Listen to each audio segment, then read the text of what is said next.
Chris, what stood out to me when I went through that report preparing for my interview with you was firearms offenses. And it showed that, according to Stats Canada, the handling and storage of firearm offenses has stabilized, but yet the usage, firearms being discharged or used in other criminal offenses, has gone up. Does that sort of speak to the Fed's legislation when it comes to wanting to target legal gun owners? Because it would appear, based on those stats, that legal gun owners are abiding by the law when it comes to storage of a firearm and the handling of a firearm. What are your thoughts on that?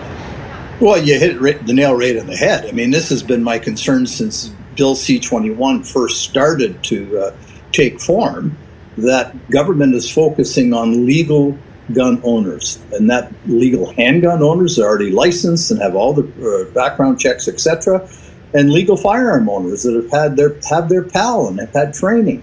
And that is not the issue. Of course, we also see in Toronto the recent comments by Toronto police around the fact that only 3% of the firearms seized are so-called legally owned guns in Canada. The rest are smuggled. It's all handguns coming from the U.S. So any legislation that further put the burden on hunters and people that lawfully use guns and are trained and have all the background checks don't make any sense at all when you look at the actual stats on the ground as to what's happening.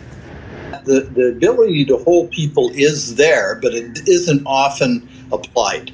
We've seen too many cases where gangbangers that have a history of violence are out on bail or some form of release for violent offenses, commit other violent offenses, and are released again. How does that make any sense to anybody, particularly the victims of violent crime?